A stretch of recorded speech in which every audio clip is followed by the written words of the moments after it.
All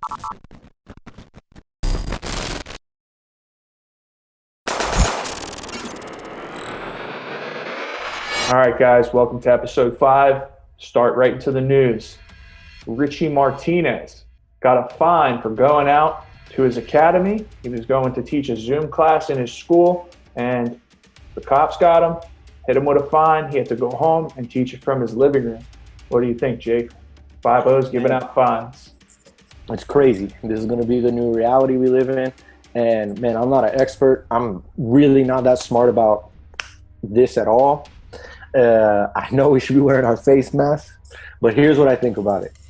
The experts are telling us what we need to do, and that's what we should be doing. Now, I don't think what Richie did was irresponsible, and I think the scariest thing about it is the fact that people in his neighborhood instantly wanted to just snitch, put him in trouble. So I'm not an expert on infectious disease. I'm not an expert on viruses. I'm doing what the experts are telling us to do, but I also know this: snitches never fucking win. So I feel bad for Richie. I feel bad. It sounds like someone who should have been looking out for their neighbor snitched on him. It's clear that, especially for jiu-jitsu, man, we're not going to get support from government. We're not going to get support from leadership. So we need support from our neighbors. So it becomes a thing, man. When neighbors start snitching on each other, I think that's a big problem. So aside from the moral implications of him training, for me personally, I just find the fact that someone just so quickly snitched him to be very disappointing. The thing that I'm worried about, though, or not worried about, but questioning then, is we know that Richie's getting ready for this submission underground. How do you think he's training then, bro? Do you think he's just training in his house? Have we heard anything about how these guys are able to still prepare? Because, they need to make money, man. These guys. That's a good question, because I went out to the store. They wouldn't let me in without a mask. I went to the post office. They wouldn't let me in without a mask, so I got a mask. So how is Richie training? I don't know. Is he training? Does he have to? I mean, he's been training, a decade. Maybe he takes a submission underground pretty light. Yeah, it's very possible. It's funny, man. I was at the grocery store today, and I saw everyone with their masks on and then getting into an elevator with each other. So we're living in crazy times, and honestly, all we can do is listen to smart people. But I think history has taught us, jiu-jitsu should teach you, don't be a rat, don't be a snake, don't snitch on people in your neighborhood. All right, you heard it here first.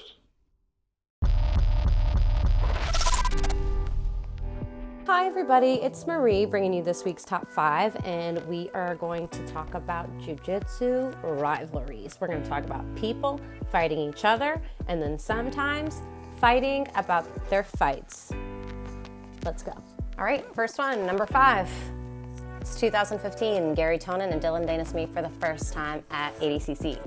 Dylan taps to Gary, but that is definitely not the end of the fight. It is all over Twitter, going back and forth with each other, people chiming in. It's the first time the jiu-jitsu community is really entrenched in a true Twitter beef. The two meet again at Polaris 5, where Gary Tonin wins by ref's decision.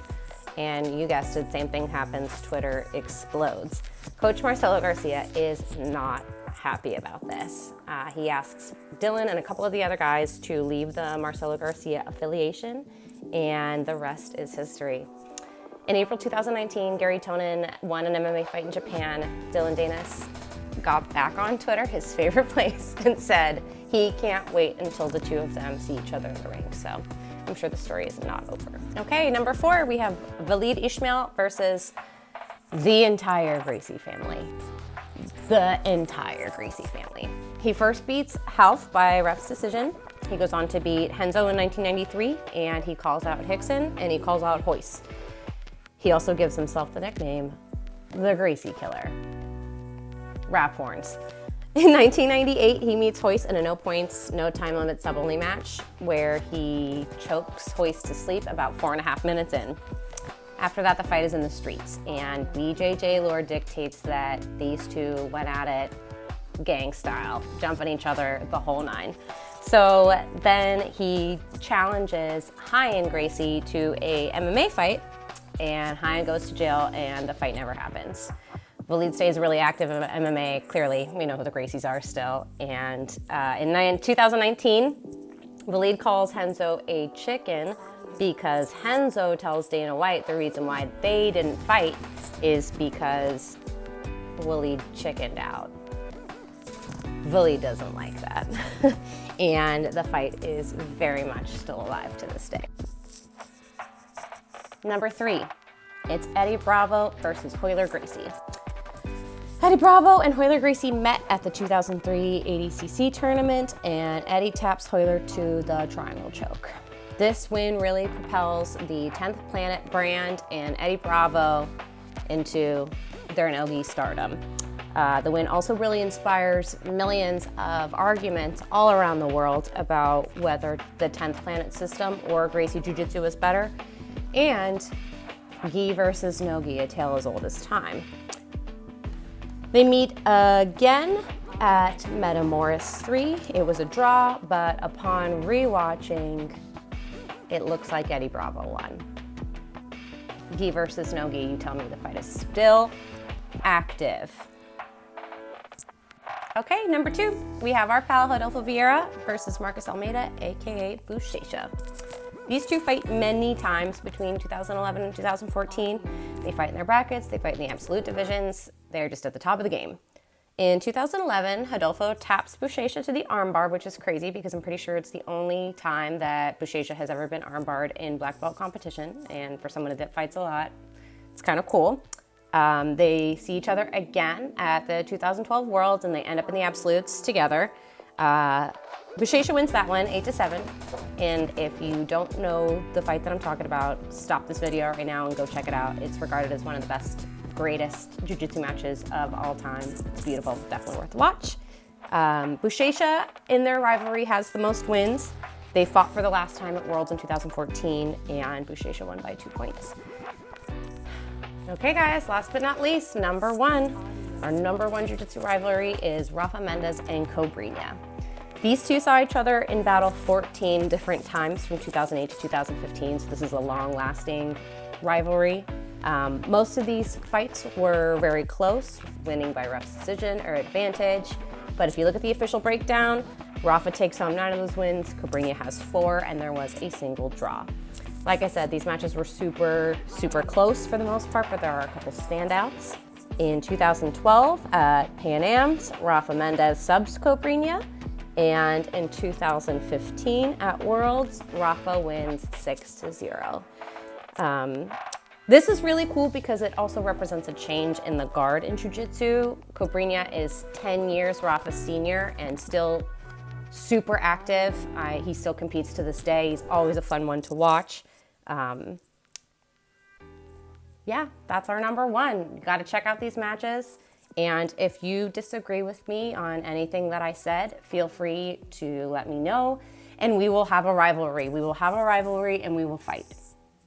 All right, guys. Today we're going to meet one of the toughest blue belts coming up, Garcia Almeida Jr.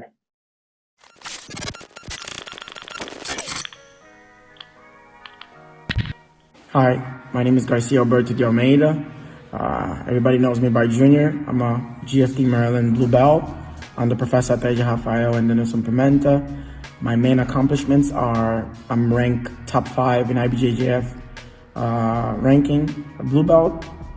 I have won multiple times international opens, multiple times BJJ Pro, and I also have a second place at the Pan American No-Gi Championships of 2018.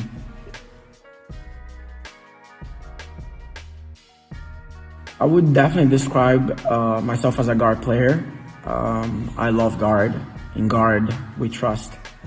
Although I'm very comfortable and guard is my A game, I'm not afraid to be on my feet and exchange takedowns due to my professors, you know, due to the way I was taught from the beginning. And I'm also very good at passing. I play guard not to ever stall, but to just sweep and get to the point, which is play guard, sweep, pass, and I like to also hunt for submissions. Although I'm very good at playing points, I like to submit people. I have always been a competitor my whole life. I played soccer for many years from a young age, and I always had the drive to compete, to do the best I could, to be the best out there. So when I found jiu-jitsu, I just transferred that drive or that mindset into jiu-jitsu. Funny story, when I signed up for jiu-jitsu, my first day, Mr. Gary Berger, the owner of the school, I sat down in front of him and I told him, I'm signing up for jiu-jitsu. I want to win. I want to be a competitor. I'm not just signing up just to train and have fun. And he laughed and said, no, let's just take it easy. And, it's your first day. And I think if we go back to that day 4 years later, I think I'm on to a good path and I'm happy. Of course, every competitor says the same thing. I want to be a world champion, but I will say one better, which is actually on the top of my list, which is I truly want to have an academy, or I truly want to have a school.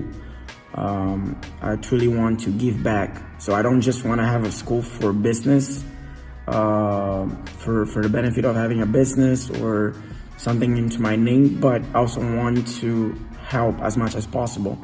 So when I say help, I mean it's like something like a social project. I want to be able to create something to help others, to give back, and that I think is the most important goal I have for the future.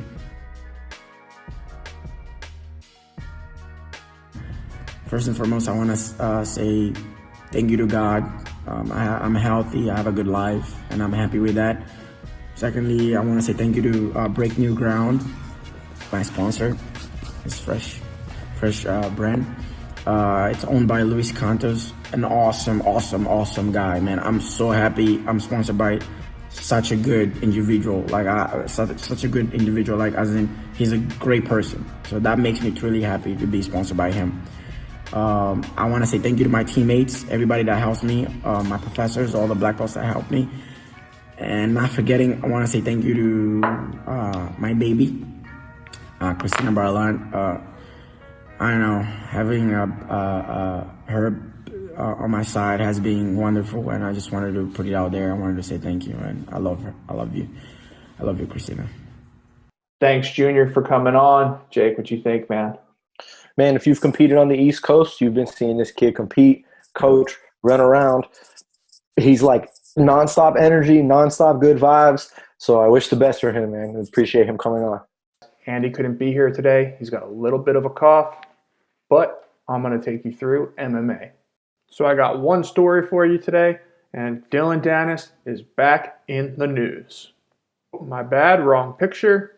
Dylan Dennis is back in the news. He went after reporter Ariel Helwani, saying, "Next time I see you," and posted this video. Ariel straight bullied Dylan with this tweet back.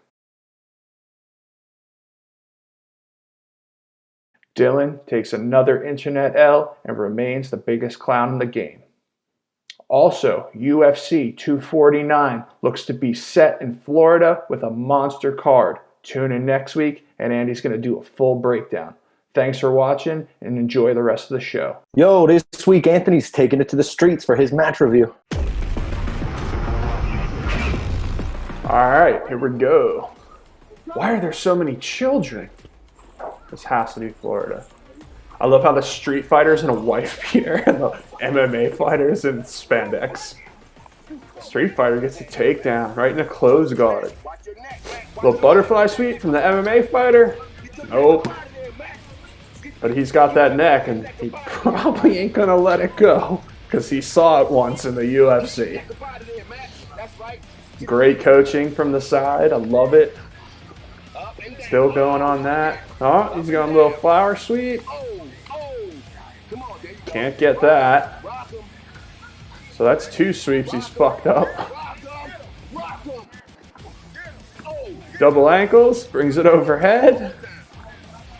Oh, right into single leg X. Goes like Reap and 411, but not really. You can't ankle lock Jordan, son. I love how he couldn't hit any of those basic sweeps, but goes into this leg lock. He's definitely a John Danaher DVD student. Oh, he switches to the heel hook. Those Jordans are the biggest heel ever. He's gonna bust this kid's shit. Oh god, it's all twisted up. Oh, it just fucking popped. That's so gross. And that's it. Well, if you can't fucking sweep him, fuck it. Try a leg lock.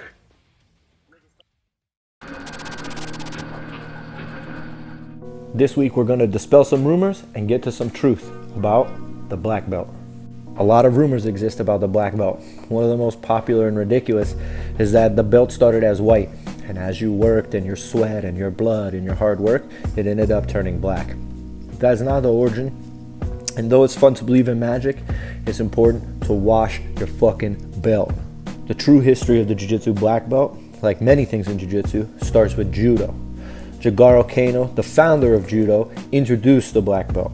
He was inspired by Japanese swimmers at the time. The more advanced swimmers wore a black ribbon. Like a lot of things in Jiu-Jitsu, it draws direct influence from Judo. Originally, only 2 belts were worn, a blue belt and a white belt. Then, another belt was added, dark blue, to signify an instructor. With the formation of sport Jiu-Jitsu, new belt ranks were added to help break things up, giving us the current ranking system that we have today. Towards the end of his life, it was said that Helio Gracie went back to just wearing a blue belt to show his frustration with the current ranking system and the use of sport jiu-jitsu over a more old-school street-oriented style. Inspired originally by Japanese swimmers, and now the most coveted thing in our martial art, the history of the black belt. Thank you guys for watching, and we'll see you next week. Straight out the grimy streets of Philadelphia, a OG legend, Jared Weiner. First off, how did you start? What got you into it? Was it UFC like everyone else, or? No, my boy Bean, who I skated with, he was already training at our old gym, and then I skated by one day when I was going from Love Park to Sub-Zero, which is a story pretty much, it's out there, you know what I mean? And then he stepped out of the gym one day just when I happened to be skating by, and he called me over and then introduced me to Steve Maxwell, and I literally went upstairs, checked it out, went back the next day, and never stopped. Man, and Steve Maxwell is one of those, like, for the people who don't know, like old school exercise geniuses. I mean, like, aside from just jiu-jitsu, right? He does like the Max Fit stuff and the... Yeah, he did everything. He was like ahead of the game on the kettlebells, the sandbags, all that stuff. So he had us all in sick shape back in the days, like kids and stuff too. It was way beyond jiu-jitsu for sure. Right. So like, aside from the guys that you train with, who were you looking to for like your game? Like, were you getting the VHS cassettes in? Were you getting Absolutely. I still have all my VHS cassettes from all like the Brazilian tournaments back in the day. I have all like the On the Mat used to put out like VHS tapes all the time. I have a bunch of those. So basically my style was straight up Steve Maxwell. Takedown, hard guard pass, head in the face, be ruthless. And just like, that's really where I came from. Like, he had a nice technical game too, but you just didn't see like that bottom aspect very much because like it was so hard to put him on his back in the day. He was like that original dude that was so hard to score on even as he was getting older, you know?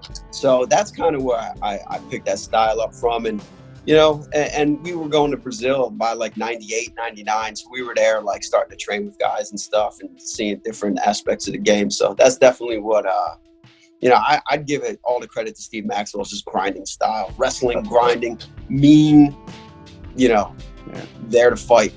What keeps you motivated to compete so much, bro? Like, I mean, I love the challenge. I love like the feeling of like imposing my game. You know what I'm saying? I love the feeling of getting your hand raised. I love being on the podium. You know what I mean? And losses come too, but those losses help motivate you to stay out there as well.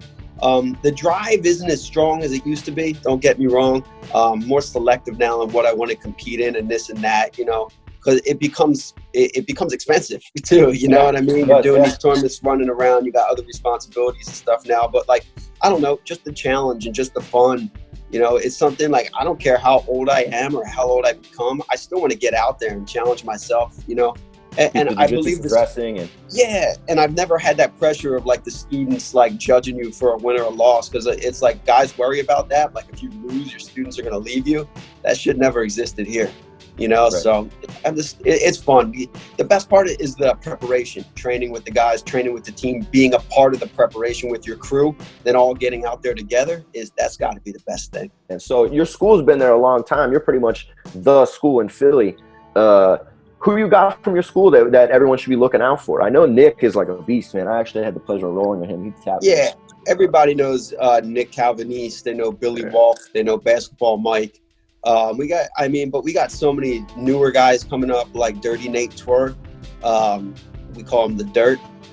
He reminds me of your mustache right now, too. Yeah, it is pretty. Yeah, it's good. A fresh stash, bro. Hey, but we got Dirt coming up. We got Jack Tank coming up. The Tank is good. He won. Both of those guys won their belts. Fight to Win. Jack won it at brown belt, but he just recently got black. But I think he went 6-0 or 7-0 in Fight to Win. Oh, nice.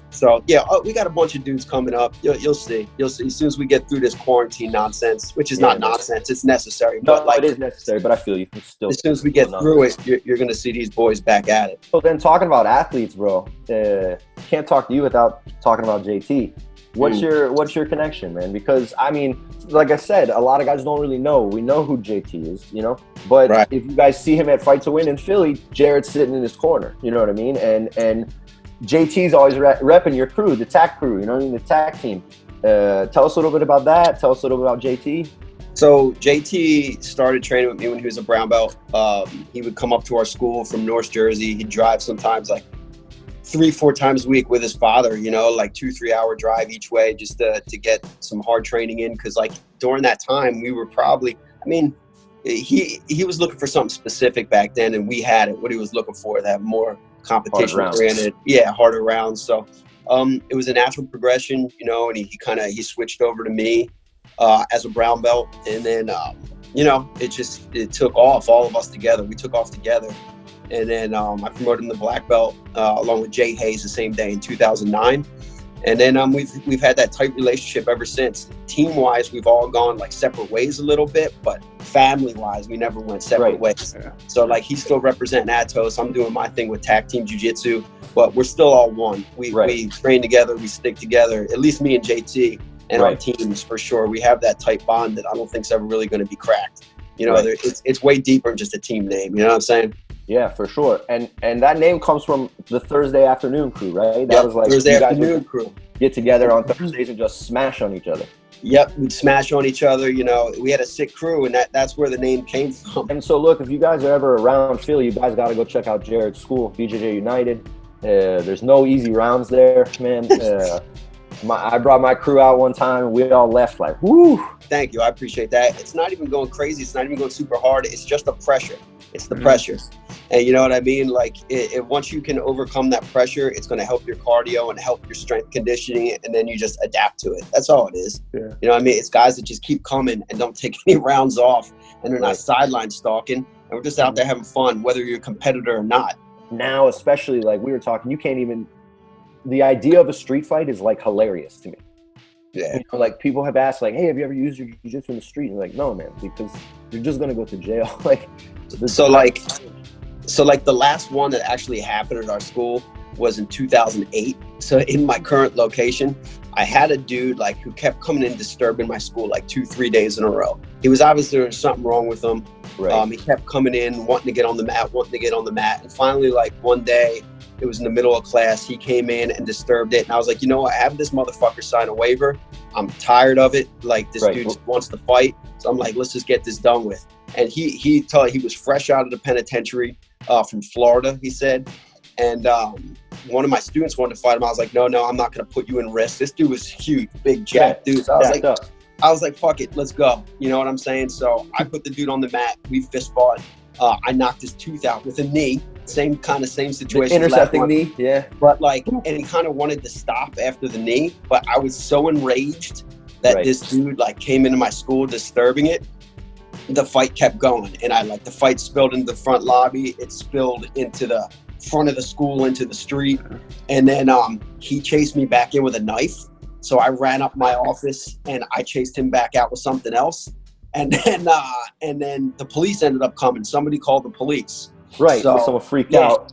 someone freaked out. So see what I'm saying? Like, it doesn't end now. So homeboy's in cuffs in the front of my school. All right, he still had active warrants from other places when they ran him. So he's literally in cuffs with his hand behind his back. He goes, dude, just shake my hand. All I wanted to say is, it's all good. It's all good. So I was like, all right, man, good fight, no problem. But like, the medics had to come and check my knee because his tooth was lodged in my knee, and like, make sure it didn't get infected. I had to get shots, and I was like, dude, this ain't worth it, you know. But I lost it because homeboy came in, disrupted my program, and I was just like, man, whatever. So that hope, you know, he asked for it, you know. He asked for it. You gave him what he wanted, you know. But at the same time, now there's always that dude out there who's missing a tooth. So and he could be looking in the mirror thinking so I'm always like, you know what I mean? You never know when the dude's going to pop back up. Those things don't end, man. That's the thing, man. People don't understand, like, unless you've been in a couple, like, for real dust-ups, like, someone's coming back for you. You're going to get in trouble with the police. You're going to do this. So it's really not worth it. I'd rather nowadays if someone just came in, I just tell them to step off. And if they don't step off, they're just going to get escorted out by the crew. So you mentioned actually kind of one thing, and then the other thing I want to talk about, but you came from like different subcultures, right? Like these kind of underground subcultures. You mentioned skateboarding. I know you were heavy into skateboarding. And then I also know personally, you are still involved and were very involved in hardcore in Philadelphia. Yep. And your school is kind of like become like this hub for like hardcore. You know what I mean? And so for the people who have no idea, man, do you see the connection between those subcultures like hardcore and jiu-jitsu and skateboarding and all that? Like, yeah, absolutely. Because like jiu-jitsu, just like the rest of those, like you're not going to be judged by your style, how you present yourself. You know what I mean? I mean, yeah, how you present yourself. But like, you know, it's not like how much money you have. Or... Right. It doesn't. There's no race. There's no religion. There's no you know, background, where you come from. You know, everybody's accepted on those mats. Just like if you go to a show or you go to Love Park to skate back in the day, there'd be like so many different, you know, white, black, Spanish, Asian, you know, there's everything. And you just, you know, you don't even know racism like that. You know, it's like never existed. So it's just like everybody's boys, everybody comes in, trains, just like you go to a show. You know what I mean? Everybody comes in, everybody has a good time. And who were the people that got lumped up at shows? People who were there for the wrong reasons. Right. So same thing for jiu-jitsu. You come in acting like a knucklehead, you know what I mean? And you're there for the wrong reason. Usually you're going to leave in a bad way. Right. So the parallels are very similar, you know, definitely. Yeah. Hardcore is a tough place, man, to grow up in, but there's also some fakes there, man, you know, and you can get your way through it. And that's the thing I always loved about jiu-jitsu is you couldn't fake your way through it. You know what I mean? You can't navigate your way through this without testing yourself. You know what I'm saying? Like, that's it. The truth is on the mat. You know, once you get down there, once you start training, like, you know, if you're not a black belt, you're wearing a black belt or any belt for that matter, you know, and you're training, you're going to get tested. And if you're not that, you're not that. That's right. It, you know? Bro, you play in a band, bro. You sing in a band. Your band's Guillotine. They played This Is Hardcore Fest. If you guys don't know about This Is Hardcore, check out This Is Hardcore. My boys Code Orange headlined it last time. I know your student Joe is like the guy, man. He puts it on. Everyone involved in hardcore knows about this fest. And man, tell us about your band a little bit, man, because Guillotine's on a little hiatus right now. You know, we all got a little burnout. I mean, it was only new, but we all had our jobs. I had 2 jobs, and we all have, like, you know, and we did some lineup changes and some things I weren't feeling. But it's funny you said that, because me, Travis, and Colin, and a few of us were all talking like, you know what, we want to put some new music together. We kind of want to start fresh. So that's something we put out there a little bit now, like to each other. Like we're kind of all talking and like putting some ideas together. So hopefully we can find some time and put some new music together and get something crazy. We're not going to concentrate on playing too many shows, I guess. You know what I mean? But like This Is Hardcore was fun. Hey, the Code Orange guys are sick, man. Those are good dudes.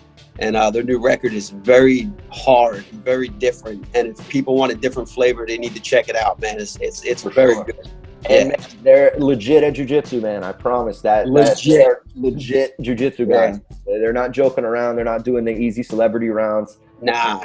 They all got together in their little rat house, dude, and they came and got extra mats from the gym, and they're still training, quarantined in their house, just training every day. Like, I can attest to those guys, man. Yeah, I can attest that no celebrity rounds coming from those guys are coming hard. Over me in my throat and busting my face. They're training with those boys. I get it. Yeah, I get it. They're coming after. I got a Code Orange special for those guys next time they come to Philly. You know what I mean? That's it. So hey, bro. Thank you so much for chatting with us. You got anyone you want to shout out? Let us know what's going on, your sponsors, anything you want to let the people know. Yeah, I've been with Show Your Roll since day one. So shout out to Show Your Roll, always taking care of me. Pitchfork, what's up? My boys from Pitchfork Hardware, they've been supporting me forever too. Foci Industries, support me forever. Monkey Tape, support me since they kicked off. Who else? I think that's some heavy hitters right there. Yeah, the Duke's Barber Company, always keeping me fresh up top. All right, we've been in quarantine, so I'm not too fresh right now. Vito at Acupuncture off abroad, and Greenberg Chiropractic. You know, those guys are always keeping me healthy too. And shout out to my staff at BJJ United, always holding it down, and all my students and all my affiliates. You know, that's what's up. Just around the world, holding it down. Purebred Guam, what's up? Ready before we go, before we grow. Top 3 quarantine music right now. We already shouted out Code Orange. What do you think? Top 3 for me.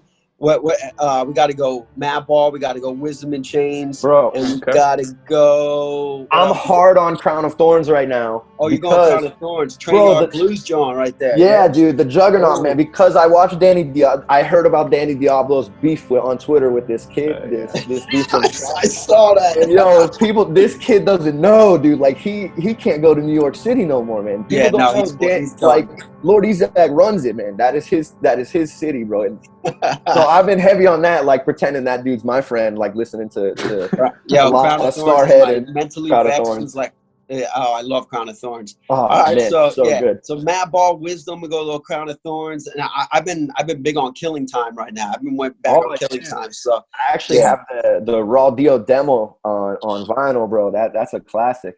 Sick.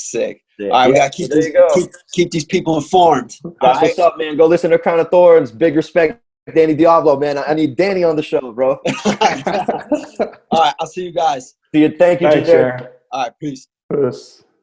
All right, that's it for episode 5. Thanks, Jared, for coming on. Thanks, everyone, for watching. Make sure you guys subscribe. My name's Anthony. And I'm Jake. Roll forever. Forever free. Oof.